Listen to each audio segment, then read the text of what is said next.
foreign policy. It is stated in our Constitution that we should have an independent foreign policy. That do not lean to a foreign power, that do not favor US or do not favor China. Yan na lang ang example natin kasi yan naman ang reality natin. Yung gitgitan ng US at China. We already won in the arbitral award.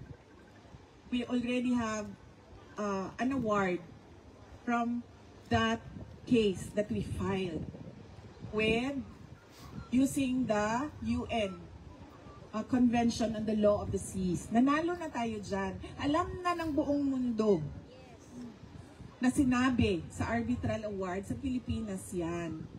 And therefore, the only thing that you need to do is force the recognition and the implementation of the award through diplomatic channels. Hindi yung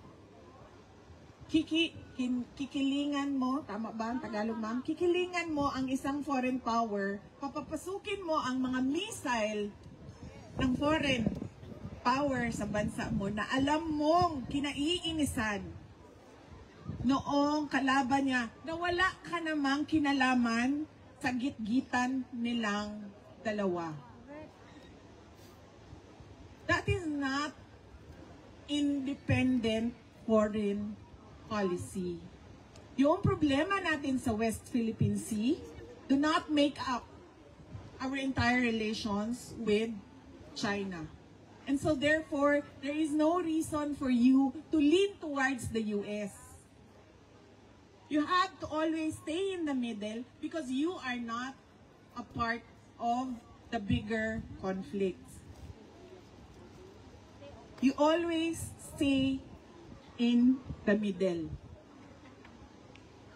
You are friends with US? Yes. You are friends with China? Yes. And why not? Diba? And we are friends with Australia. Yes. We have very good bilateral relations with Australia. Yes.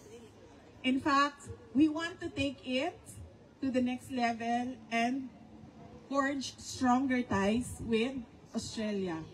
And not just Australia, with other countries as well. So, I do not understand why is our independent foreign policy lost in the discussions. Dapat niyan, kaibigan mo lahat. Huwag kang kumampi. Dahil hindi mo naman problema ang problema nila. Hindi mo naman away ang away nung isa. Saan mo gagamitin yung missile? Sino ang gigera sa Pilipinas? Diba? Dapat yan, balanse lagi yung foreign policy.